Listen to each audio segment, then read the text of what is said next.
স্বাস্থ্যকর্মীদের মাথার উপর বিপদের ছায়া, ভাঙাচোরা কোয়ার্টারেই দিন কাটছে স্বাস্থ্যকর্মীদের। বিনপুর গ্রামীণ হাসপাতালে ছাদ দেওয়ালের বেহাল দশা ঘিরে বাড়ছে উদ্বেগ। দ্রুত সংস্কারের দাবি কর্মীদের। হাসপাতালের চিকিৎসা পরিষেবা সচল রাখতে চিকিৎসক ও স্বাস্থ্যকর্মীদের গুরুত্বপূর্ণ ভূমিকা রয়েছে। রোগীদের পরিষেবা দেওয়ার পাশাপাশি তাদের নিরাপদ আবাসনের ব্যবস্থাও অত্যন্ত জরুরি। কিন্তু দীর্ঘদিন ধরে রক্ষণাবেক্ষণের অভাবে ঝাড়গ্রাম জেলার বিনপুর গ্রামীণ হাসপাতালের স্বাস্থ্যকর্মীদের স্টাফ কোয়ার্টারগুলির বেহাল দশা নিয়ে উঠছে প্রশ্ন। বিনপুর গ্রামীণ হাসপাতালের স্বাস্থ্যকর্মীদের কোয়ার্টারগুলির একাধিক আবাসন বর্তমানে কার্যত বিপজ্জনক অবস্থায় রয়েছে। কোথাও ছাদের চাঙড় ভেঙে পড়েছে, কোথাও কংক্রিটের দেওয়ালে দেখা দিয়েছে ফাটল, আবার কোনো কোনো কোয়ার্টারের চারপাশ আগাছা ও জঙ্গলে ঢেকে গিয়েছে। একাধিক আবাসনের দেওয়াল বেয়ে নেমেছে গাছের ঝুড়ি।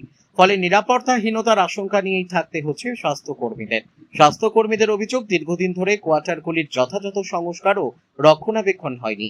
এর জেরে দেওয়াল ও ছাদের বিভিন্ন অংশ দুর্বল হয়ে পড়েছে। কোথাও ভাঙা দেওয়াল, কোথাও বড় ফাটল, আবার কোথাও আগাছায় ঢেকে থাকা অংশ দেখে আতঙ্কিত আবাসিকরা। বিশেষ করে বর্ষাকালে পরিস্থিতি আরো উদ্বেগজনক হয়ে উঠেছে বলে তাদের দাবি। হাসপাতালের চিকিৎসক ও স্বাস্থ্যকর্মীদের থাকার জন্য তৈরি এই কোয়ার্টারগুলির বর্তমান পরিস্থিতি দ্রুত পরিবর্তন চান কর্মীরা।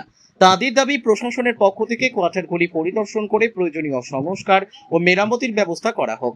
একই সঙ্গে কোয়ার্টারের চারপাশে জমে থাকা আগাছা ও জঙ্গল পরিষ্কার করারও দাবি জানিয়েছেন তারা।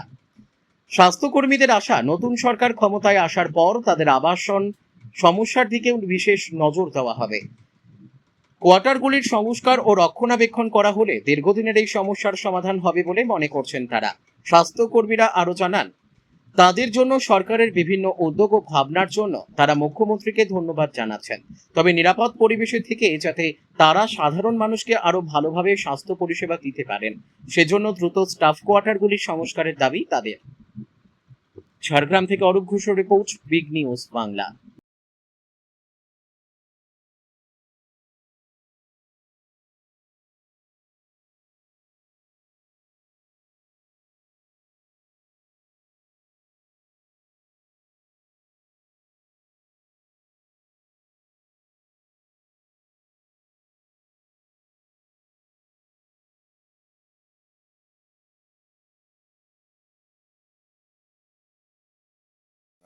আমার নাম পিন্টু পধিয়া।